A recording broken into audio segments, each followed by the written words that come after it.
Warahmatullahi wabarakatuh. Innal hamdalillah wala haula wala quwwata illa billah. Raditu billahi rabba wa bil islam dinan wa bi Muhammadin sallallahu alaihi wasallam nabiyya wa ba'd. Wa qala Allah ta'ala fil Qur'anil Karim, a'udzu billahi minasy syaithanir rajim. Ya ayyuhalladzina amanu taqullaha haqqa tuqatih wa la tamutunna illa wa antum muslimun. Puji syukur kita panjatkan kehadirat Allah. Salawat dan salam semoga terlimpah kepada Rasulullah, keluarga dan sahabatnya serta umat-umatnya yang taat dan patuh kepadanya. Dengan kudrat dan iroda Allah, kembali kita dipertemukan dengan bulan suci Ramadan tahun ini. Ramadan akan senantiasa datang menemui kita walaupun kita tidak akan selamanya bertemu dengan Ramadan. Ramadan didatangkan oleh Allah sebagai wujud sayang Allah kepada kita, cinta Allah kepada kita. Karena Allah tidak mau melihat kita untuk menderita, apalagi sampai masuk ke dalam neraka. Allah pertemukan kita dengan Ramadan karena Allah ingin memberikan kesempatan dan peluang kepada kita untuk menggapai apa yang selalu kita inginkan, yaitu kebaikan di dunia dan kebaikan di akhirat, sesuai dengan doa yang senantiasa kita senandungkan, Rabbana atina fid dunya hasanah wa fil akhirati hasanah wa qina adzabannar. Itulah yang menjadi keinginan setiap manusia, mendapatkan kebaikan di dunia dan mendapatkan kebaikan di akhirat. Untuk mendapatkan kebaikan dunia dan akhirat itu, maka kita harus melakukan sesuatu, atau kata lainnya ada dua yang harus kita bangun untuk bisa sampai kepada mendapatkan kebaikan dunia dan akhirat itu. Kita harus senantiasa membangun dan meningkatkan hablum minallah kita, dan kita harus membangun dan meningkatkan hablum minannas kita. Dan ketika kita perhatikan ayat-ayat Allah dan hadis Rasulullah yang berkait dengan puasa, maka kita akan menemukan pada satu kesimpulan bahwa Ramadan didatangkan oleh Allah untuk kita meraih apa yang kita inginkan, dengan langkah pertamanya adalah membangun hablum minallah dan hablum minannas. Kita bisa tahu bahwa hadis yang dikatakan oleh Rasulullah, man shoma ramadhana imanan wa ihtisaban ghufira lahu ma taqaddama min dhanbi, bahwa siapa saja berpuasa di bulan Ramadan dengan penuh keikhlasan dan mengharap keridhaan Allah, maka Allah akan ampunkan dosa-dosanya yang lalu. Ini adalah wujud sayang Allah kepada kita, dan sekaligus juga untuk menggapai hablum minallah yang baik, yang tinggi, maka kita harus mampu membersihkan diri kita dari perbuatan-perbuatan dosa itu. Perbuatan dosa yang dilakukan oleh manusia, karena memang manusia selain Rasulullah tidak ada yang maksum. Pastilah kita banyak berbuat dosa. Apalagi di zaman sekarang, sudah mulai banyak perbuatan dosa yang dilakukan oleh manusia, tapi manusia itu sendiri tidak menyadari kalau itu dosa. Contoh yang paling sederhana, ketika kita naik bus, tiba-tiba kondekturnya lupa meminta ongkos, pasti kita pun diam-diam saja. Dan ketika kita turun dari bus, sambil kita mengusap dada, kita mengatakan Alhamdulillah. Kalau berbuat dosa, meresponnya dengan Alhamdulillah, maka pasti yang pertama dia tidak merasa kalau itu dosa. Kemudian yang kedua, tidak mungkin dia bertaubat kepada Allah karena dia tidak merasa kalau itu dosa. Yang seperti itu sekarang itu sudah sangat-sangat baik. Karena itu Allah pertemukan kita dengan Ramadan untuk memberikan kesempatan kepada kita menghapus dosa-dosa kita agar kita bisa sampai kepada apa yang kita inginkan, mendapatkan kebaikan dunia dan kebaikan di akhirat. Bahkan di hadis yang lain disebutkan oleh Rasulullah bahwa seluruh malaikat siang dan malam ikut memintakan ampun kepada Allah untuk orang-orang yang berpuasa.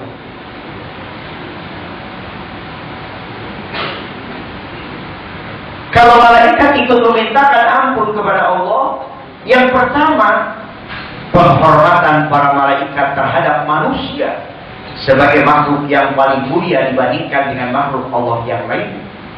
Tetapi pemahaman yang kedua, sangat boleh jadi malaikat menyadari kalau dia manusia itu bertaubat, hanya dirinya saja dosanya tidak akan bisa terhapus. Karena itu malaikat ikut membantu memintakan ampun kepada Allah untuk orang-orang yang berpuasa.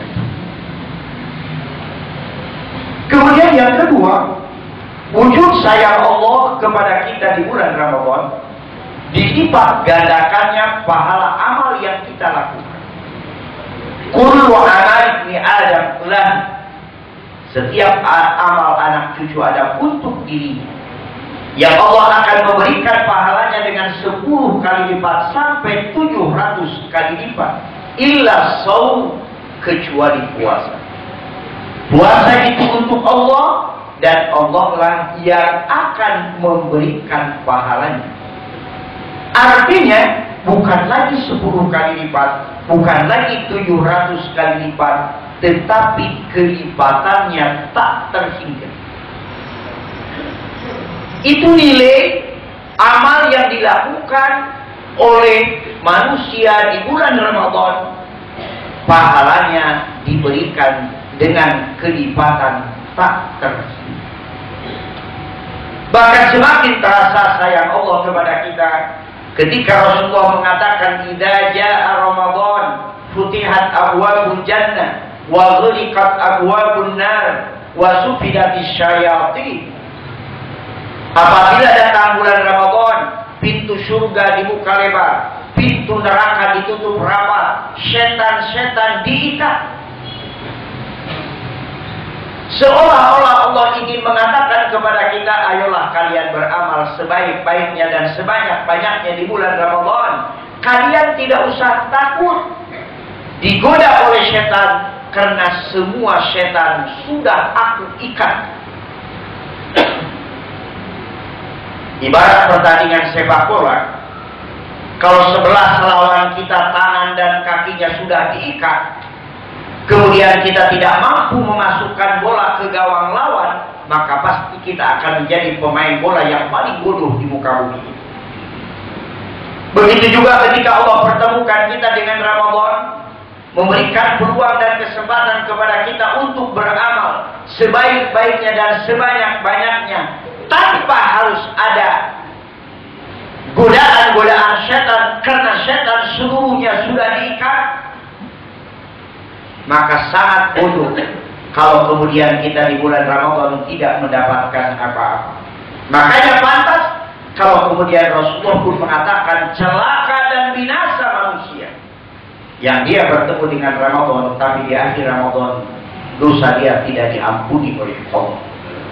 Lebih terasa lagi kalau kita mengingat bahwa di bulan Ramadan Allah menyediakan Lailatul Qadar. Jamaah yang saya hormati, Lailatul Qadar hanya diberikan kepada umat Nabi Muhammad dan tidak pernah diberikan kepada umat selain umat Nabi Muhammad. Dan Lailatul Qadar itu turunnya di bulan Ramadan pada 10 hari terakhir di bulan Ramadan, pada malam-malam ganjil. Siapa saja yang mendapatkannya, maka dia akan mendapatkan tambahan pahala seperti dia beribadah 1000 bulan. Khairum min alfi syahr. 1000 bulan kurang lebih sama dengan 83 tahun. Karenanya, kalau ada manusia dalam usia 60 tahun meninggal, katakan selama 60 tahun dia berbuat baik saja, katakan selama 60 tahun dia pernah mendapatkan 1 kali Lailatul Qadar, maka catatan pahala dia di sisi Allah adalah 60 tambah 83. Kalaupun yang dijalaninya hanya 60 tahun, tapi catatan pahala dia seperti dia beribadah 143 tahun. Apalagi kalau selama 60 tahun dapatnya 10 kali Lailatul Qadar, tambahannya 830 tahun.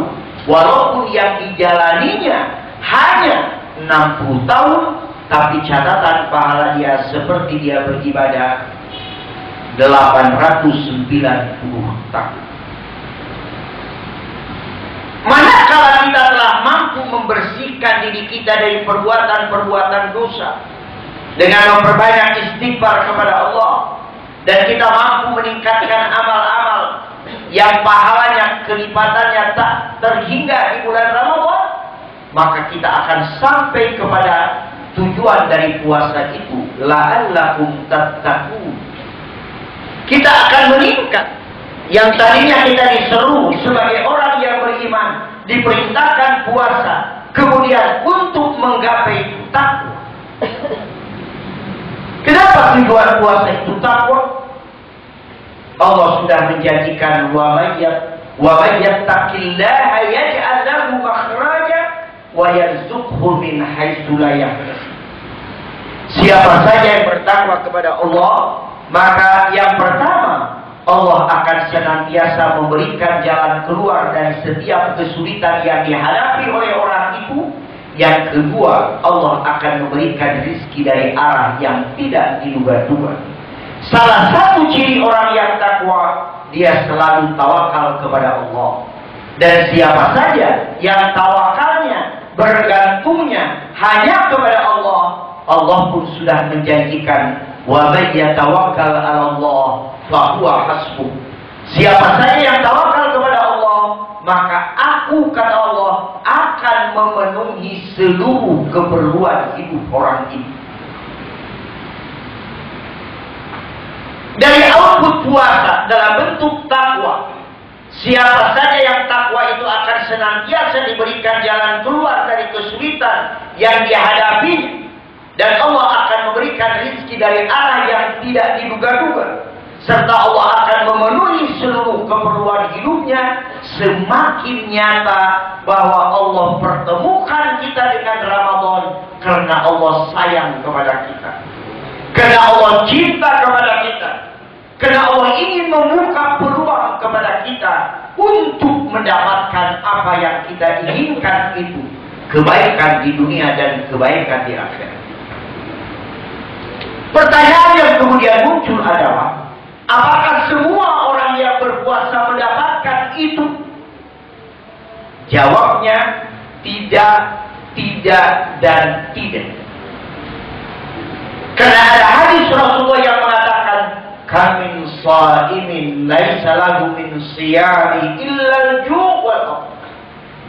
Betapa banyak orang yang berpuasa, tapi dia tidak mendapatkan apa-apa dari puasanya kecuali lapar dan haus saja. Maknanya dosanya tidak diampuni, pahalanya tidak bernilai, dan dia pun tidak sampai kepada derajat takwa yang dengan itu dia tidak akan mendapatkan apa yang dia inginkan. Siapa yang mendapatkan itu? Dia adalah yang bersungguh-sungguh untuk mendapatkan. Itulah sebabnya orang sering mengatakan Ramadan bulan jihad. Dan menurut penjelasan Siti Aisyah, istri Rasulullah, aktivitas Rasulullah dengan para sahabat manakala masuk bulan Ramadan semakin giat, semakin meningkat. Terlebih lagi pada 10 hari terakhir di bulan Ramadan, Rasulullah mengencangkan ikat pinggangnya, membangunkan keluarganya untuk bisa mendapatkan Lailatul Qadar ini.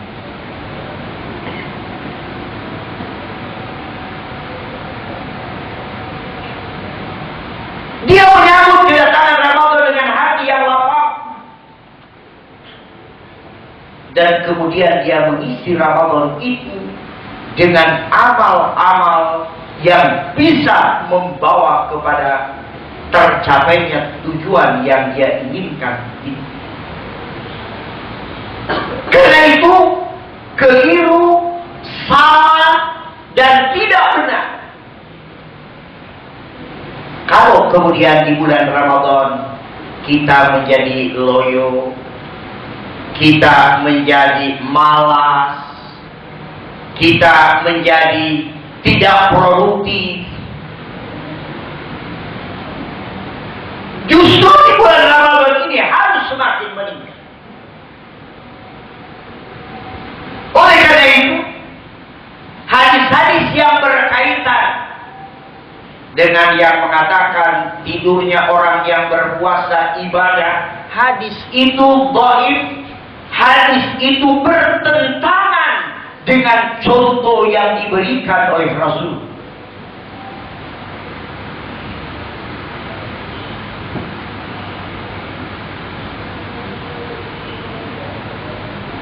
Ungkapan itu cenderung untuk mengajak kita untuk tidak sukses, untuk tidak berhasil, untuk tidak mendapatkan nilai-nilai yang terkandung di bulan Ramadan ini.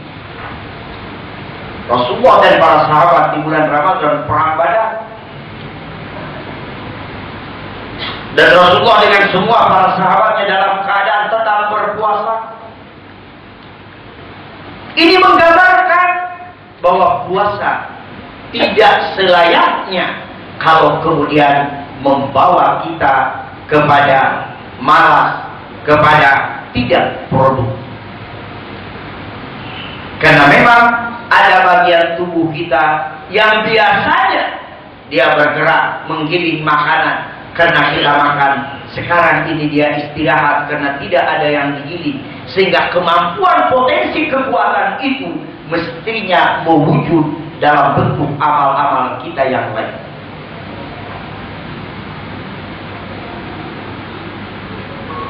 Karena kata Rasulullah, yang disebut dengan puasa itu bukan hanya tidak makan dan tidak minum. Rasulullah tegas menyebutkan, man lam yada' qawlan zur wala amila biha falaysa lillahi hajatun fi an yada'a ta'amuhu wa syarabuhu. Siapa saja yang tidak mampu menahan diri dari ucapan-ucapan yang tidak baik dan perbuatan-perbuatan tidak baik, maka Allah tidak berharap kepada orang itu untuk berlapar-lapar dan berhaus-haus. Mungkin bahasa kita ya, untuk apa kau tidak makan dan tidak minum kalau mulut kamu tidak jaga, kalau mata kamu tidak dijaga, telinga kamu tidak dijaga, tangan kamu tidak dijaga, kaki kamu tidak dijaga. Artinya kita harus mempuasakan semuanya itu. Dengan apa? Dengan zikir.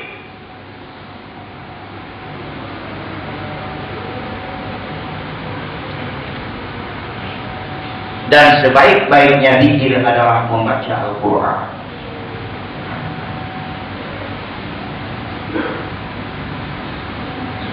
Itu yang diperintahkan Allah dan dicontohkan oleh Rasulullah di bulan Ramadan.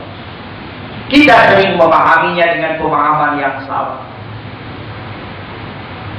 bahwa supaya mata ikut berpuasa, telinga ikut berpuasa, mulut ikut berpuasa, maka kemudian kita lebih banyak tidur daripada berzikir kepada Allah. Padahal peluang dan kesempatan ini diberikan oleh Allah kepada kita di bulan Ramadan ini. Ramadan yang akan datang belum tentu kita akan bisa bertemu kembali.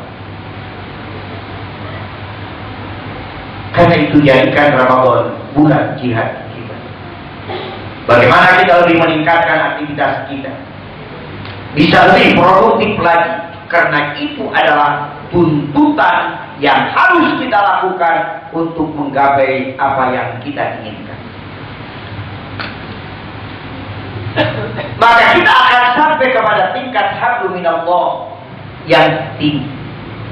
Tetapi keimanan dan ketakwaan kita baru akan sempurna kalau kita telah mampu membangun hablum minan nas. Bahkan Rasulullah tegas mengatakan, la yu'minu ahadukum hatta yuhibba li akhihi ma yuhibbu li nafsihi.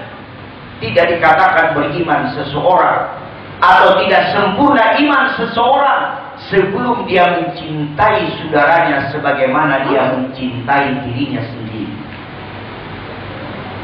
Hadis yang mengatakan, man faqara sha'iman, siapa yang memberi makan orang yang berpuasa, dia akan mendapatkan pahala seperti pahala orang yang berpuasa. Hadis ini memotivasi kita untuk membangkitkan kepedulian sosial kita. Bahkan ketika kita berpuasa, kita merasa haus, kita merasa lapar. Ini sebenarnya Allah ingin menyentuh nurani kita. Bagaimana rasanya haus? Bagaimana rasanya lapar? Mungkin kalau kita hausnya, laparnya hanya dari sejak subuh sampai maghrib. Tetapi masih banyak saudara-saudara kita yang laparnya dari subuh sampai subuh lagi, yang laparnya sepanjang hari, yang laparnya sepanjang minggu, yang laparnya sepanjang bulan, bahkan sepanjang hidupnya. Dia selalu menghadapi kesulitan, kelaparan, dan kehausan. Beberapa bulan sebelum Ramadan, saya banyak mengunjungi daerah-daerah pedalaman, daerah-daerah suku terasing, dan daerah-daerah perbatasan negara kita, negara yang lain. Kondisi mereka sangat-sangat memprihatinkan. Bahkan saya pernah datang ke NTT, seorang ibu bertanya kepada saya, Ustaz, salat kali ini diterima Tuhan apa tidak? Saya sangat paham pertanyaan ibu itu. Karena dia diajari oleh ustaznya kalau salat harus menutup aurat. Sementara ibu itu kalau salat dia hanya memakai rok pendek karena hanya itu yang dia punya.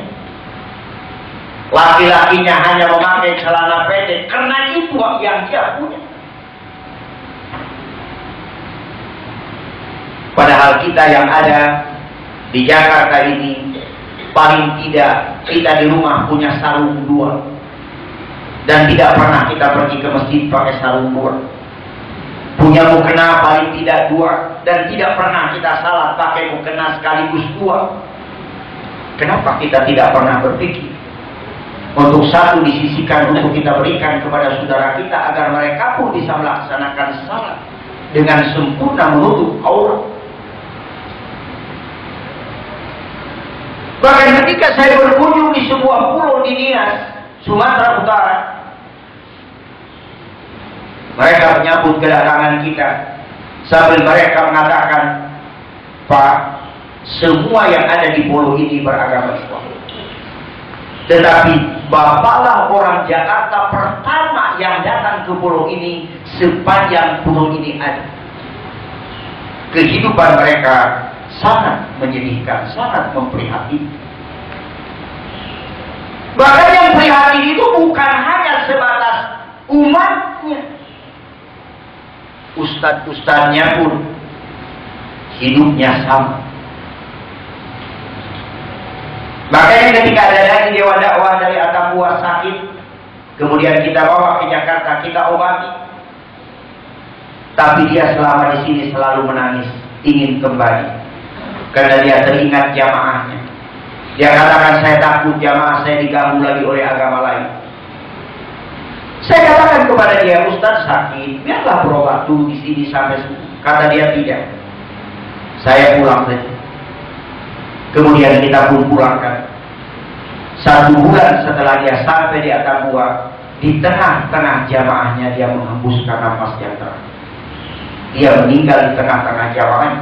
Sepertinya dia ingin agar supaya dia meninggal di tengah-tengah jamaahnya. Dari kita di Soe pernah 10 hari hanya makan daun-daunan saja. Karena beras nggak punya, jagung nggak punya, uang nggak punya.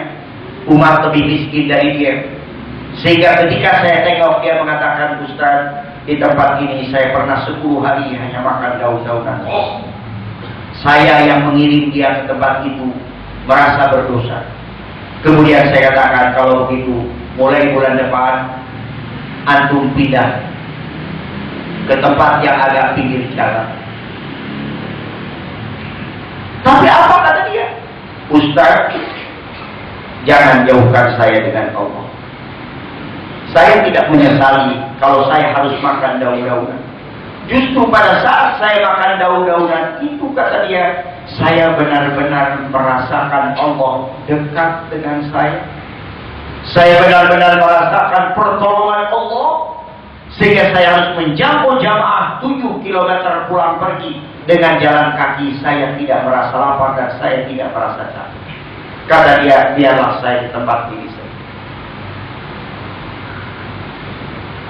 Padahal kita bisa tahu orang-orang yang ada di kota tidak sedikit yang pagi-pagi membuang nasi karena berlebih, membuang sayur karena berlebih, membuang ikan karena berlebih.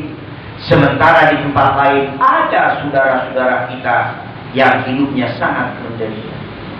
Maka oleh karena itu, Ramadan Allah datangkan menemui kita untuk menyentuh nurani kita, kepedulian kita, bahwa kalau kita hanya dari subuh sampai maghrib saja kita sudah merasa haus, kita sudah merasa lapar, masih banyak orang yang laparnya sepanjang hari, sepanjang bulan, sepanjang tahun. Untuk ikut serta menyentuh kepedulian itu, Dewan Dakwah Islamiyah Indonesia sejak hari Selasa yang lalu kita menayangkan kiprah dakwah para dai Dewan Dakwah di pedalaman lewat TV One setiap jam 11 siang. Kita bisa mengikuti bagaimana susah payahnya mereka berada membina umat di daerah yang serba terbatas. Dan umatnya dalam posisi lemah ilmu, lemah harta, dan lemah iman. Kurang ilmu, kurang harta, kurang iman. Sementara yang lain, mereka datang dengan berbagai fasilitas yang bisa diberikan kepada jamaah ini. Kita tayangkan bukan untuk mencari popularitas, bukan untuk gagah-gagahan, tapi kita niatkan dari sejak awal, mudah-mudahan ini ikut serta menyentuh nurani kepedulian kita.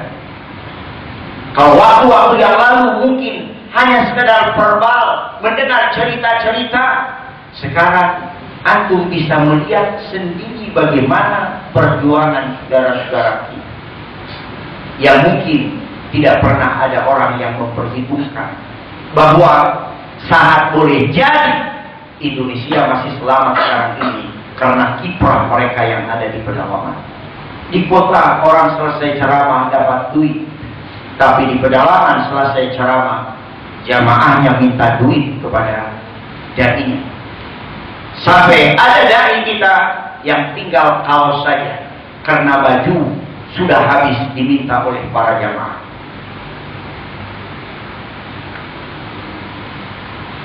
Dan tentu untuk mampu meningkatkan hablum minallah dan hablum minannas memerlukan perjuangan.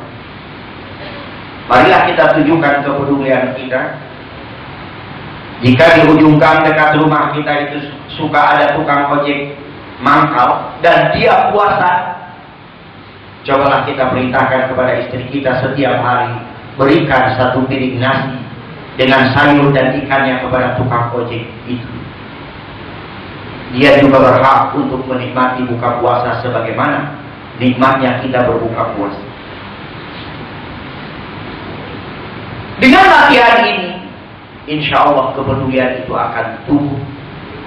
Dan dengan kepedulian ini, insya Allah kita akan bisa menyelesaikan persoalan-persoalan umat kita yang sering digerogoti oleh umat yang lain lantaran kita memiliki banyak kelemahan, lemah ilmu, lemah harta, dan juga lemah iman. Itulah yang dapat saya sampaikan pada kesempatan yang baik ini. Mudah-mudahan yang sedikit ini ada manfaatnya. Bila ada yang benar, datangnya dari Allah. Bila ada yang salah, mudah-mudahan Allah memaafkan saya dan memaafkan kita semua. Subhanakallahumma wa bihamdik, asyhadu an la ilaha illa anta, astaghfiruka wa atubu ilaik. Assalamualaikum warahmatullahi wabarakatuh.